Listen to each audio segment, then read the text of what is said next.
Magandang gabi po sa ating lahat, mga kapatid. Magandang gabi din po, Father Vic. Tayo po ay nasa ikalimang linggo sa Pasko ng Pagkabuhay at dito sa ating dambana at parokya, gaganapin natin ang prosesyon ng mga replika ng Birhen ng Fatima bilang bahagi ng ating pagpaparangal sa mahal na Birhen ng Fatima ngayong buwan ng Mayo. At kung babalikan natin ang ating mga pagbasa ngayon, ikalimang linggo sa Pasko ng muling pagkabuhay, iisa ang ipinapaalaala ng ating Panginoong Hesus para makilala na tayo ay tunay na sa Kanya at tayo ay sa Ama. Makikilala na talagang tayo ay kay Jesus at sa Ama kung tayo na Kanyang itinuturing na mga anak ay nagmamahalan. At napaka-importante, mga kapatid, itong paalaalang ito ng ating Panginoon, sapagkat kapag umiral ang pagkamakasarili, kapag umiral ang mga makasariling pangarap at ambisyon, napakahirap magmahal. Mas madali ang mahalin ang sarili kaysa mahalin ang iba. Pero bilang mga anak ng Diyos, sinasabi ng ating Panginoon, makikilala na kayo'y mga anak ng Ama sa langit kung kayo'y nagmamahalan. Kaya nga bago siya tuluyang bumalik sa piling ng Ama sa langit, nilinaw ni Jesus sa kanyang mga alagad ang isang bagay. Iiwan ko sa inyo ang isang napakahalagang paalaala at pagsisikap na gawin ninyo sa inyong buhay. At dito sa gawang ito, makikilala na kayo'y mga anak ng Ama. At sinabi ni Jesus kung paanong iniibig ko kayo, gayon din naman mag-ibigan kayo. Kung kayo ay mag-iibigan, makikilala ng lahat na kayo'y mga alagad ko. Kaya ito, mga kapatid, ang paalaala ni Jesus sa kanyang mga alagad at paalaala rin niya sa ating lahat. Kung tunay na tayo ay magsisikap na magmahalan sa isa't isa, magagawa natin ang mga bagay na sa ating paningin imposible, hindi maaaring mangyari, malabo, mahirap. Pero katulad nung narinig natin sa unang pagbasa mula sa Gawa ng mga Apostol, sinasabi dito si Pablo at si Bernabe ay nagbalik sa kanilang lugar at doon ibinalita nila ang magandang nangyari sa kanilang pagsisikap na gawin ang kung ano ang ipinapagawa sa kanila ni Jesus. Sa kanilang pagsisikap na gawin itong mga bagay na ito, sila'y nagkaisa ng isip at damdamin. Sila'y nagsikap na magpakita ng pagmamalasakit at pagmamahal sa bawat isa. At dahil doon, nakagawa sila ng mga bagay na napaka-imposible. Dahil sa kanilang magandang pagsasama-sama at pagtuturingan bilang magkakapatid, marami ang naakit na sumama sa pananampalatayang itinuro ni Jesus sa kanila. Kaya nga dito sa halimbawang ito ng mga apostol, inaanyayahan din tayo na bilang isang pamayanan, bilang isang parokya at dambana ni San Pablo ng Cruz, maghari nawa sa atin ang pagkakaisa, ang pagmamalasakit, ang pagmamahalan, na nagmumula sa turo at aral ng ating Panginoon. At kapag ito ay mangyayari sa atin, maraming mga imposibleng mga bagay na napakahirap isipin na mangyayari ang ibibigay ng Diyos sa atin. Amen. Meron po ba kayong kayang balikan na mga bagay na napaka-imposibleng isipin pero nangyari?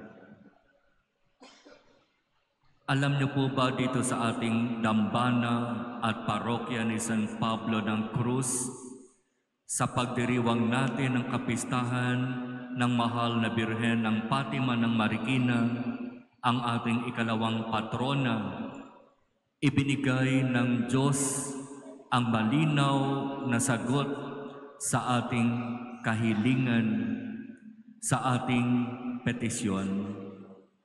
Napakahirap umasa na itong hinihiling natin sa Diyos ay maipagkakaloob sa atin sa panahon ng ating minamahal na dating Santo Papa Pope Francis ay namayapa.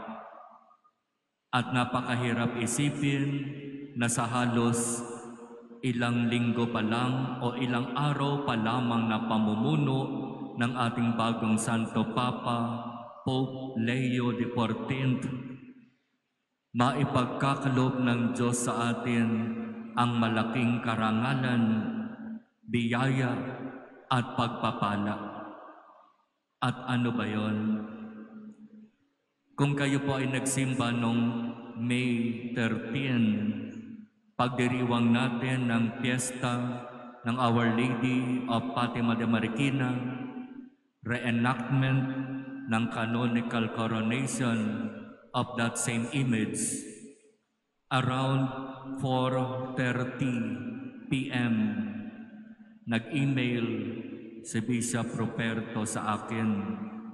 Sinasabi niya na yung ating petition parang ating dambana at parokya ay kilalanin bilang minor basilica ni St. Paul of the Cross ay inaprobahan ni Pope Leo XIV. Kapistahan ng mahal na Birhen ng Fatima de Marikina.